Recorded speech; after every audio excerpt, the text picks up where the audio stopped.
Hello, I'm Faye Waterman, the Conversation Curator, and this is What's Your Superpower, the podcast.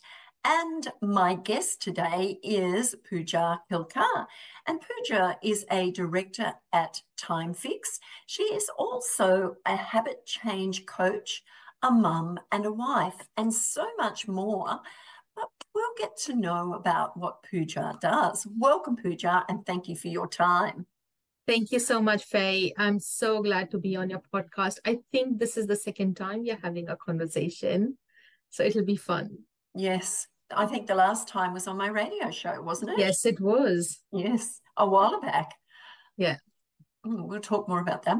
Now, Pooja, look, you are working in the time fix area, but Yes. you're also, and you specialize in habit change. Yes. And how difficult is it to get people to change the habits that are so ingrained in them?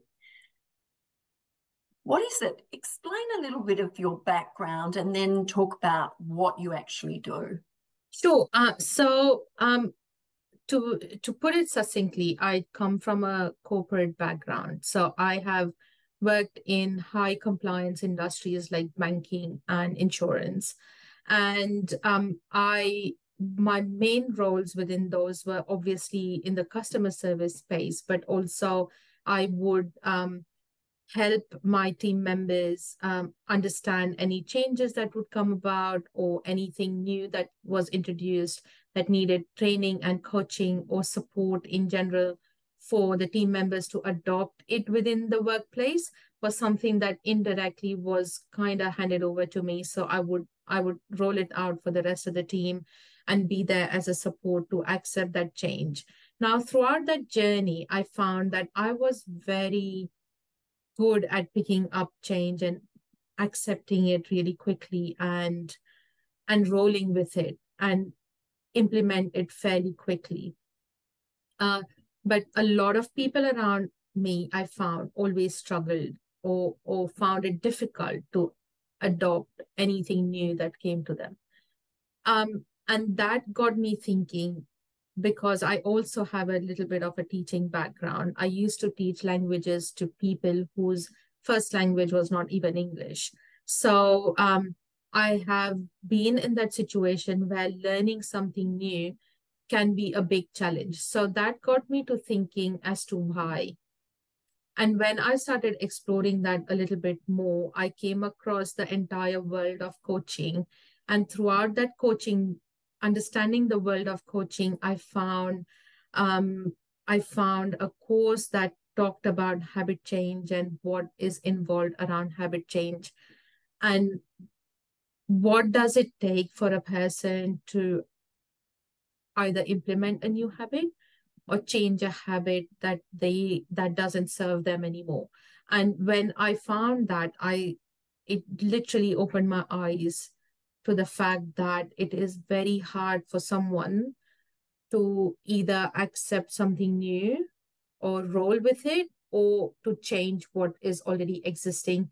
They may or may not know it's not serving them or it's not to their purpose anymore, and it becomes really hard to accept that as a human being. So anything that does not work, to be confronted by that is already very emotionally hard for a person to see.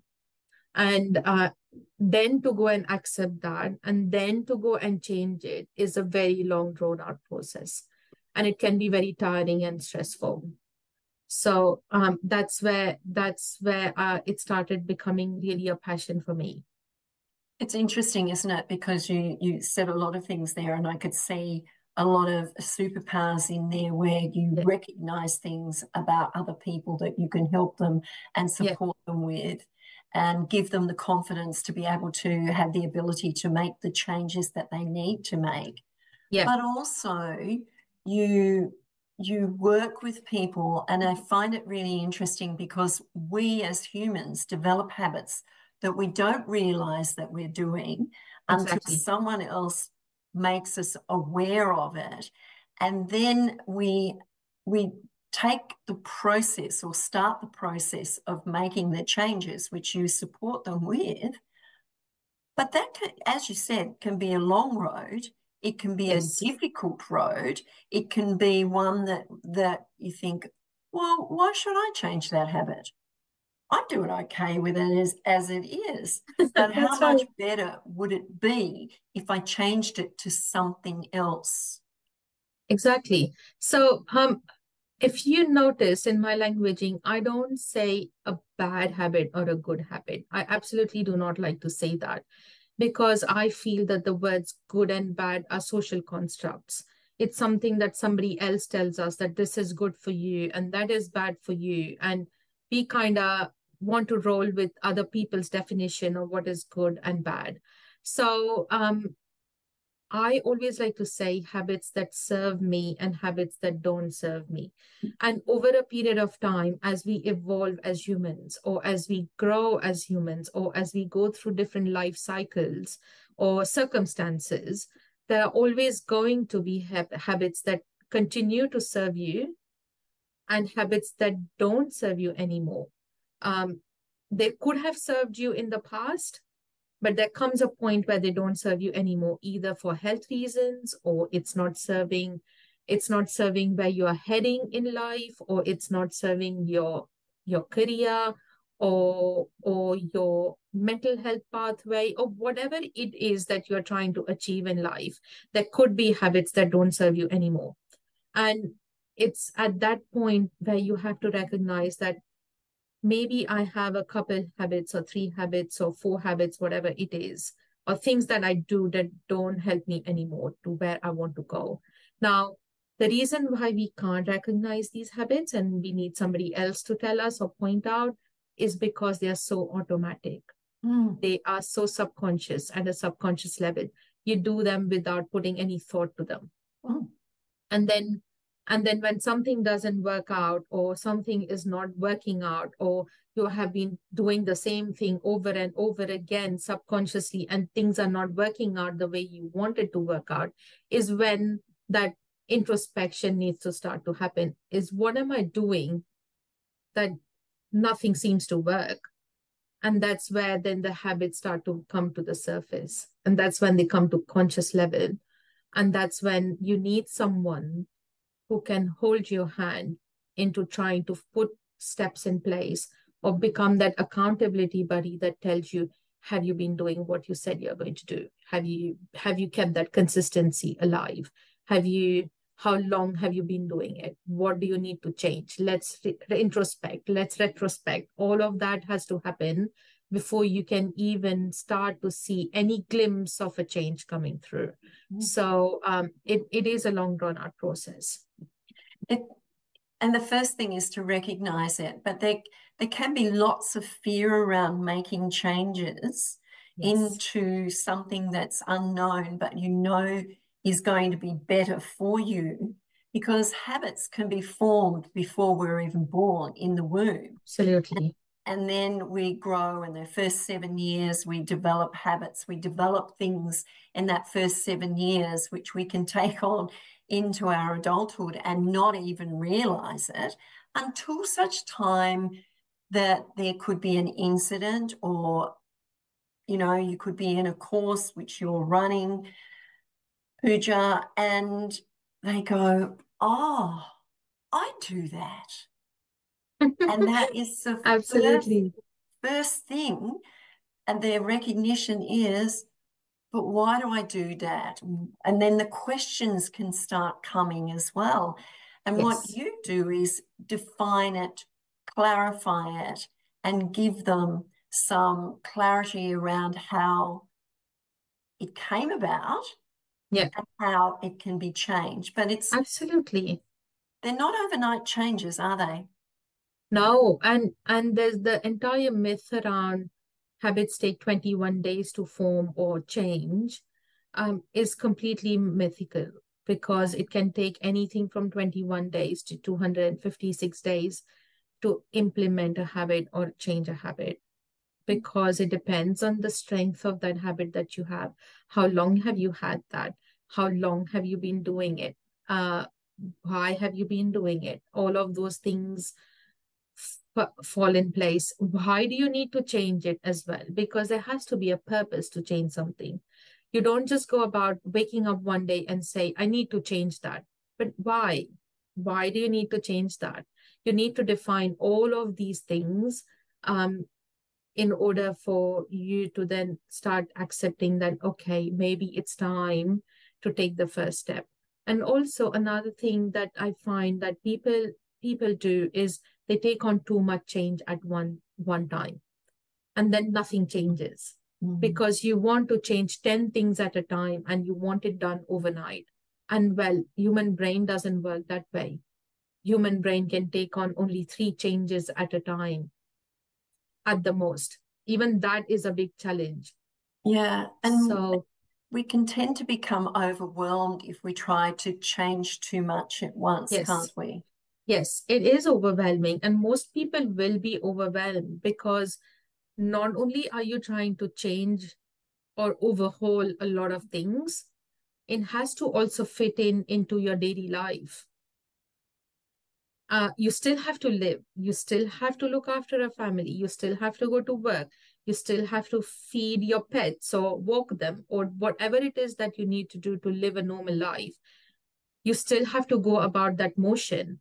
But then you're trying to add in 10 other things that you need to change on top of it. It can start to become very overwhelming because then suddenly you find yourself overhauling everything that you think you need to do. And that can affect the way you're living in the first place. And that is too much to take on.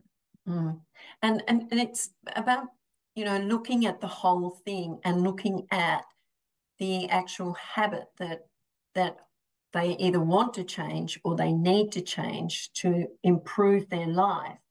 But it's all about looking at it and seeing the end result, but chunking it down and working through a process so that they can do a little bit at a time and they can actually feel the changes being made and how much better that they feel as they progress. Yeah, exactly. Exactly. They need, so in any process of change, you have to implement something, then go back and review, adjust, restart, keep the consistency, go back and review, adjust again. And again, remembering that any process is open to modifications. You cannot say that this is the path I'm taking and I cannot change anything and I can't move away from it and I can't, it's not something that's written in stone. You should feel that you are in control of how this is going to pan out. And that is the most important thing. If you have moved towards something and it hasn't worked out the way you thought, take 2 steps back to review it so that you can go 4 steps forward. That's how one should be thinking about it. Yeah, and not overwhelming yourself and being and focusing on it, but not over focusing on it or not overdoing things, because you're not only I have to say affecting yourself if you become overwhelmed, but you're affecting the people around you, the people that are closest to you. So if it's a big change that you need to make or you want or choose to make, then you have to do it in small chunks so that you're not affecting your life as Exactly. much or the people that are surrounding you, because Absolutely. it can be quite frustrating for the people around you if you're doing something but doing it not in the way that it's meant to be done. Absolutely. Because remembering that we play roles in a lot of people's lives. So anything that you are doing or wanting to do can really have a ripple effect into everything else. So allowing yourself permission to take it slow, allowing yourself permission to not get it right in the first go, allowing yourself or being kind to yourself in general along the process, because it's not easy. Confronted by something that you don't do well is something that most humans don't like accepting or admitting. And around that, there can be quite a bit of an emotional journey in that involved as well. So it is okay to feel a little bit emotional along the way and allowing yourself that ability to kind of grieve, because even if something doesn't serve you, even if it's a habit that doesn't serve you, and letting go of something is going to be similar to a grieving process. It's going to Mm. be a little bit hard. It's going to be a little bit emotional. It's going to be uh, coming to a place where you will deny that denial, and also anger, and all of those things will come because you're suddenly putting things in place, and but at the same time letting something go, and it's never an easy process. No, and particularly if you've had a habit for such a long time that you've not realized or you've taken it for granted. I mean, it's like getting out of bed in the mornings.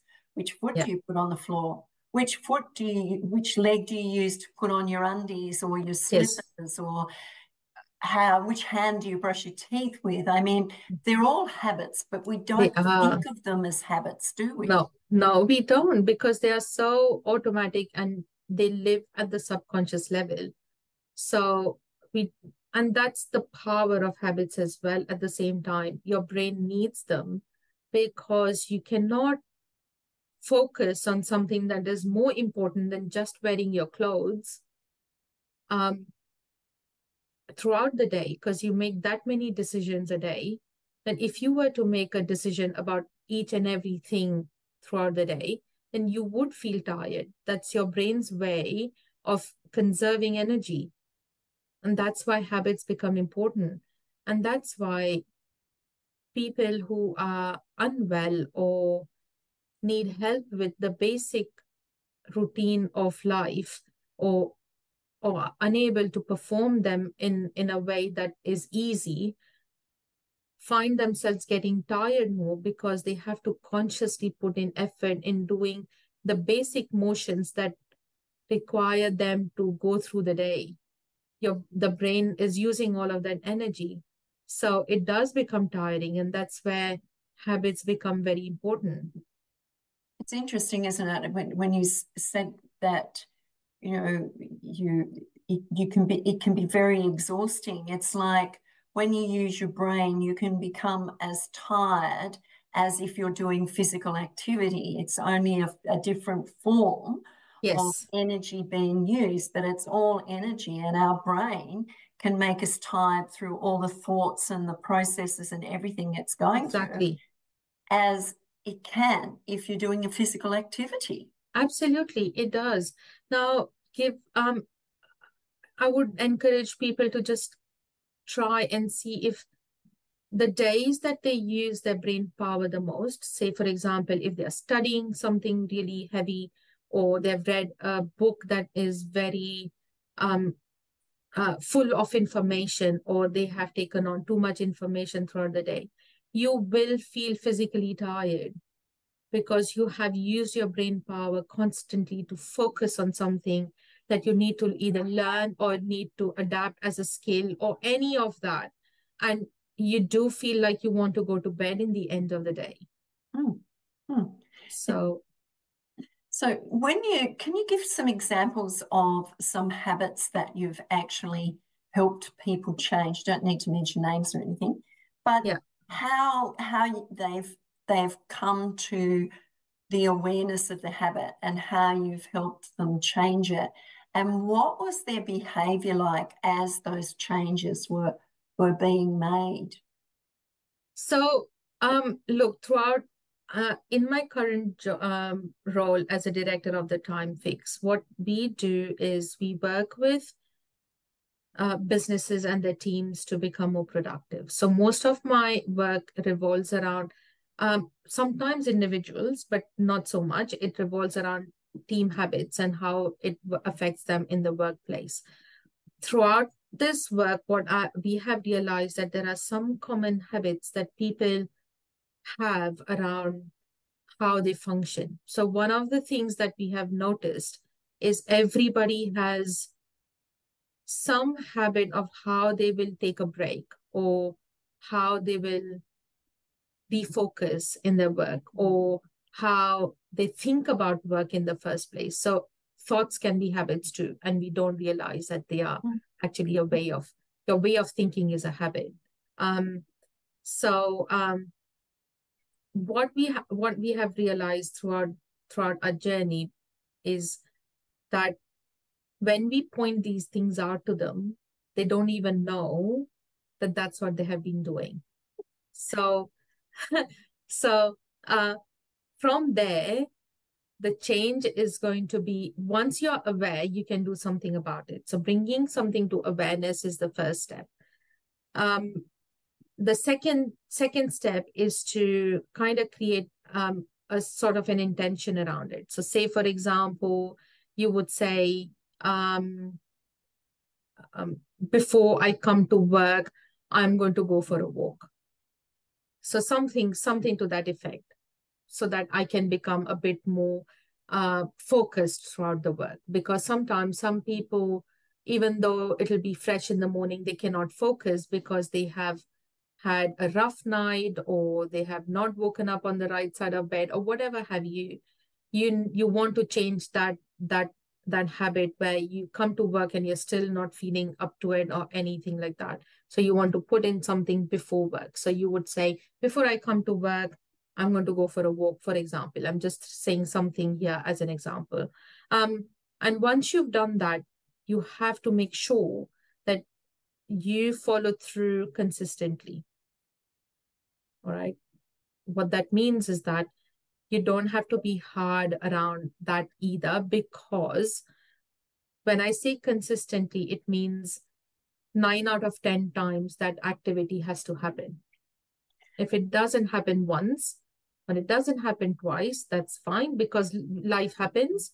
You could feel unwell one day, your child would be unwell one day, or something's gone wrong with your car, which needs attention, or there's an emergency that's happened at work where you have to rush off. So these things will happen. So when I say consistently, it does not mean that it has to be like hard and fast, have to happen. It doesn't matter whether the earth is blowing up or not. I have to do it. It has to be 9 out of 10 times you have to be following through. So when your question was very relevant. So what we have noticed is that when these things are starting to put in place, we become kind of an accountability buddy, because we'll go back and say, well, you said XYZ last time. How did you go today? What worked? What didn't work? Let's review. What do we need to adjust and things like that. And there have been times when suddenly a wall will go up and say, but this doesn't work. That will happen because, again, like I said, it's really hard to be confronted by something. And that's where it becomes our job to, again, evaluate. Why wouldn't it work? What is going on? What is this emotion coming from? What is the hurdle? Where is it coming from? All of those things have to start to happen. And it usually goes down a path of very interesting conversations that goes really deep within that person. Now, that's a completely different skill set. While I can work with habit change and taking you to a place that might be emotionally hard, I have to just say that I'm not trained to go anywhere deeper that could be coming from something in the childhood. That's when I do need other help. But generally, this is how it all comes about. And it does not always have to go that deep. Sometimes it is just something that you just don't want to do because you just can't be bothered or something like that. Yeah, because they've been doing it all the time and it's easy, so they don't want to complicate it anymore. Complicated, exactly. And so it's just overcoming those little barriers and hurdles and objections that you tell yourself. And a habit is something that you do, which I would say is repetition. You say consistency, repetition, the same thing. But when you're learning a new habit, you've got to have that repetition to go over and over it so that it gets from your conscious mind into your subconscious mind. So it becomes eventually automatic. Yeah, But when you're working with people in the workplace, what you're doing also is you're evaluating situations, you're evaluating people on a certain level, but you're also dealing with different personalities and behaviors absolutely. who have different habits, which might be annoying to this person sitting next to you, or they might do something, they might tap their pen, or it could be, and they wouldn't even know that they're doing it. But we can be No, annoying to other people with a habit that we have that we don't know we have. exactly. Exactly. And in the workplace, it is even more relevant. So there are certain behaviors that can come across as fidgety because they'll stand up 10 times, they'll sit down 10 times, they might have 15 or 20 tabs open, and you think like they're wasting time flitting from one tab to the other and not really accomplishing anything at the end of the day because not one task is finished, everything is done halfway. And that's again a habit that certain behaviors will have.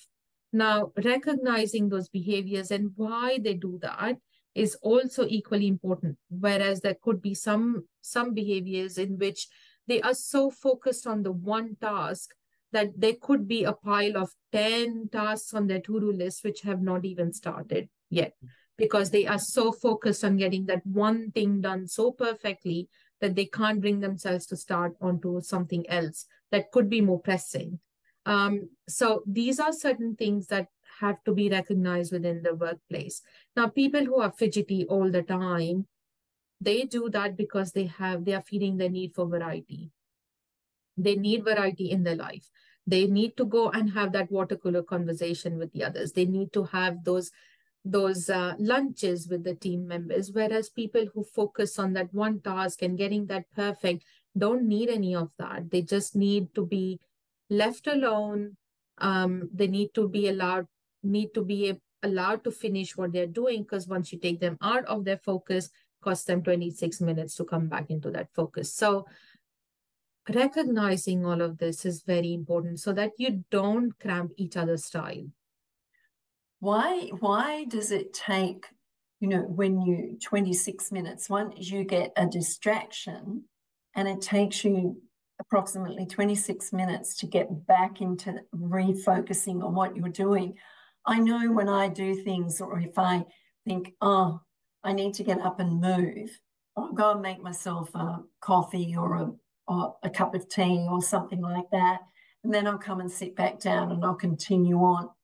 That's probably a habit for me because, when you're sitting looking at a screen all the time and you think, I've just got to get away from the screen, so I'll go and do something. I might walk out into the garden or something like that. But we do things that we actually are not aware of a lot of the time that Yeah, other people see, but we don't see it because it is a habit that we have. exactly. When, Exactly. Pooja, with your superpowers, I can see lots of them there.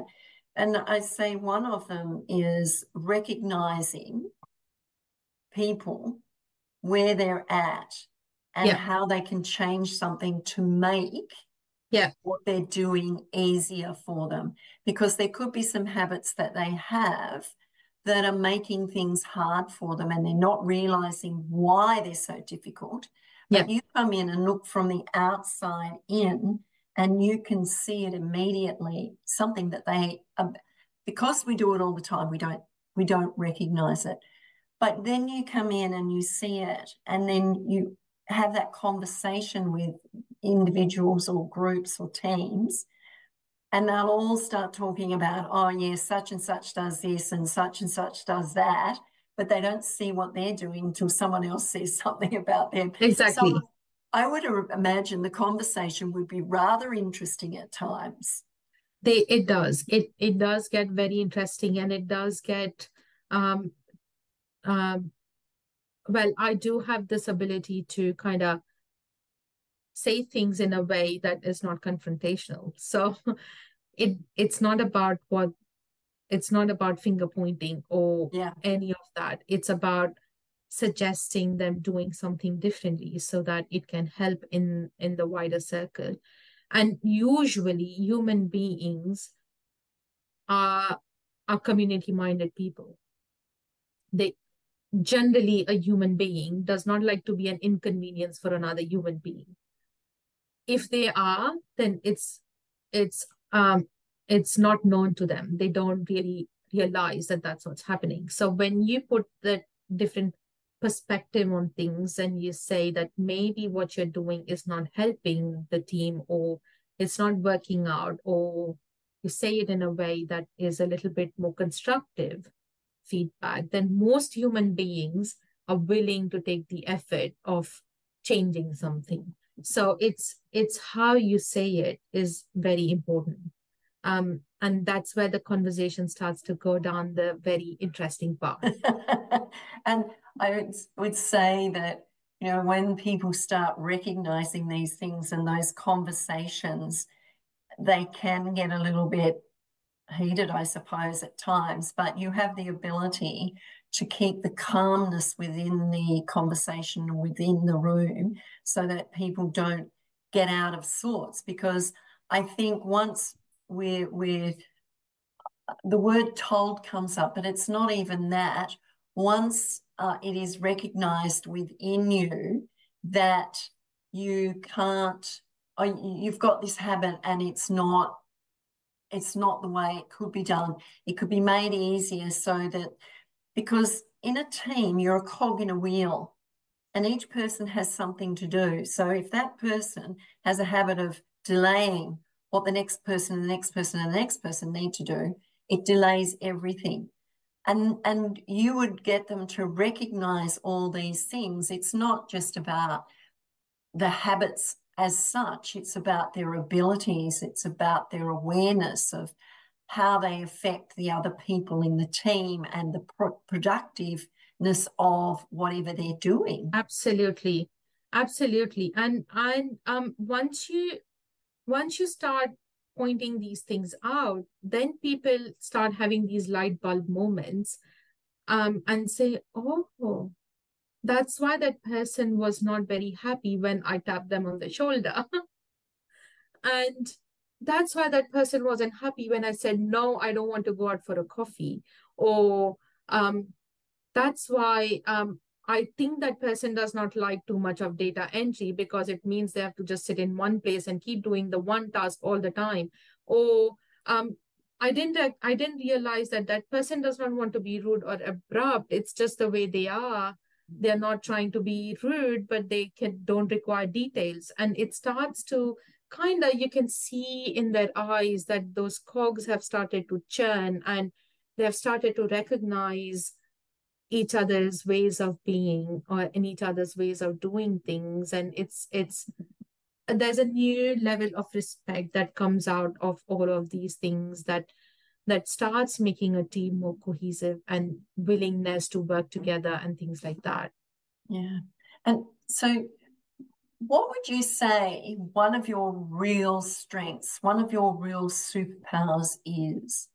As I said, you have lots, because when you're working with people and you're working with teams, there's a lot of ability within your role to recognize, to be able to help people make the changes without making them feel like they're inferior or whatever that may be, or it's too tough, because you have the ability to give them the confidence to go about making these changes and letting them know that you've got their back. Yes. To support them through the process. Yes. What would be one of the superpowers that you recognize within that realm there? What I have, and this has been one of my superpowers, with or without where I am as a profession or professionally.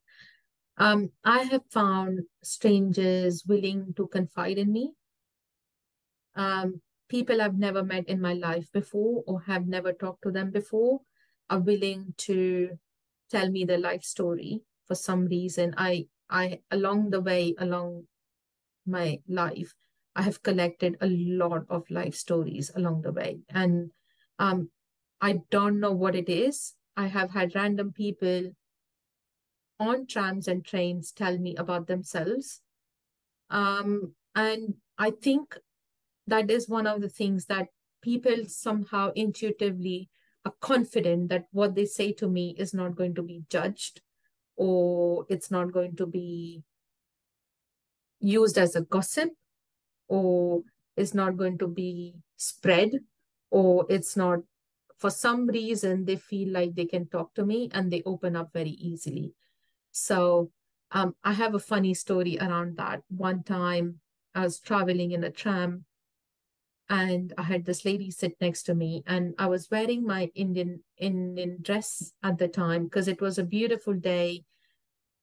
And I knew I could wear it because I won't be cold or whatever. It was nice and bright, and I was wearing that. And for some reason, she thought I was a religious person, and she thought she could kind of talk to me. And she told me all of her life story about how she went through a divorce and how she's asking for alimony from her husband for her daughter and everything. In that 45 minutes of tram ride from Camberwell to the city, I knew exactly why she got divorced, and I had the entire life story. And then I had this odd piece of advice from her as well. Make sure if you're married, don't let your husband go around any French woman because they steal men. I'm like, okay, I'll keep that in mind. I'd say one of your superpowers is your listening ability, Yes, your it is. ability to hear Yes, and exude that feeling of trust. yes, yes. That's exactly what it is. Because people tend to trust me with their deepest secrets and darkest secrets. And yeah, I just have that ability to listen to them without judgment or anything. But you obviously give off that aura of a trust or is it a kindness that they get that feel about you, that you have a kindness, that you've got a good ear to listen because they may not have anyone else to talk to as well. Absolutely, absolutely. And that was true when I worked in the bank as well. At the as a teller in the bank. There are very few tellers nowadays because you can do Shame, things, which shame. is a shame. But I was a teller in the past in the bank, and every second Thursday we used to have these beautiful older people who had to update their passport because their pensions would go in. It it exists in their account, but they forget that it exists in their account until they see it on their passbooks. So they would come in to update their passbooks, etc. And they would spend 10-15 minutes just chatting and telling me about the 2 weeks that went by. And some of them were regulars who would wait for me, even if they had to wait for half an hour, they would wait. And it was just beautiful. How many beautiful people I got to meet along the way. It's interesting, isn't it? Because as I just said a moment ago, that you give out this aura, this feeling of trust and being able to listen and hear and really focus on what they're saying so they Yes, feel heard. exactly. Exactly. And that's exactly what human beings need. They don't need anything else but knowing that what they are saying is going to be uh, Heard, heard. heard, and it's that my focus and for those 5-10 minutes are going to be them. Everything else can wait. Yeah. So most people need that somebody is going to make them their priority in that moment. Mm. In that moment, and that is what it Yeah. is. When you work with people, what do you get from it? What is it that the feeling, the emotion that you get when you see the changes in somebody? How is it? What does it make you feel like? What does it make you want to do more and more with more people? What is it? Um, it's the knowledge that I have a small part to play in anything good that might come out of them talking to me in the larger life, knowing that I may have played a small part there somewhere, knowing that I may have contributed to something good that might come out for them, knowing that um, that the outcomes that they might have, I may have had a small hand in it as well. So that knowledge is very powerful. It's very gratifying, and you feel grateful that you've been given a chance to do that. So that's what I love about what I do. Mm. So I'm just going to go through, and you can add to, because the recognition of your superpowers is that you have the ability to work with people on a Yes. level where they're comfortable, they're Yeah. not intimidated, Yeah. you see what they don't see in themselves. So it's what Yes. I say is that you see the habit that they have, but you also see a magic and a brilliance in them that can change that habit to make their life better. Yeah. You also have the ability to keep the room calm, particularly if people are getting heated in when you're having that conversation or a discussion around different things that are happening. And because of the personalities and the behaviours are so vast and different in a workplace, and there's no two people the same, you manage to keep a calmness, but also a definiteness of achieving Yes. within that group as well. You have good listening skills, and you have an aura of kindness around you so that people feel comfortable approaching you. Yeah.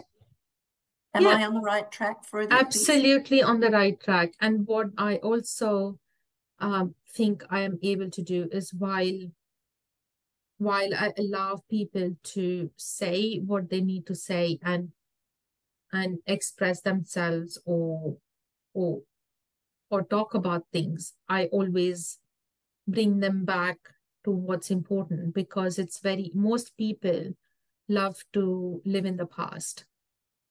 They want to kind of reminisce, and they want to uh, use that as a reference point in what's going to happen. It's very important to bring them out of that headspace and have them focus on now and today and what they have in control today, rather than what didn't work out in the past, because you can't change anything that happened in the past. You can't. There's no time travel yet. No, not true. So you can't. So what you can do is constantly bring them back into the present and say, all right, that happened, but how can we do it differently now? What can we do it now? So bringing them back constantly into the now, so that then tomorrow and the day after might work out a little bit better, is Yeah. very important.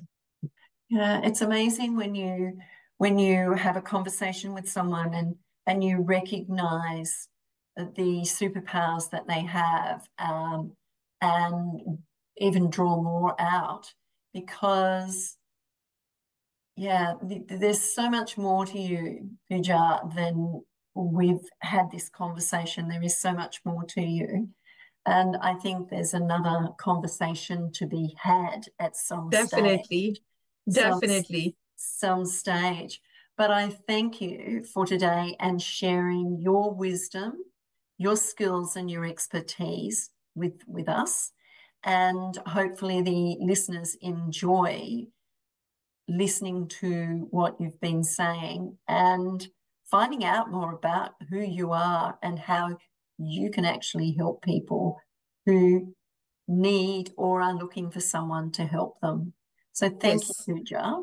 Thank you, Faye. Thank you for giving me the opportunity. And it's always fun chatting with you too. It's always Thank, nice. thank you. Well, I'm Faye Waterman, the conversation curator, and this has been another What Superpower podcast. I'll be back again soon. Bye for now.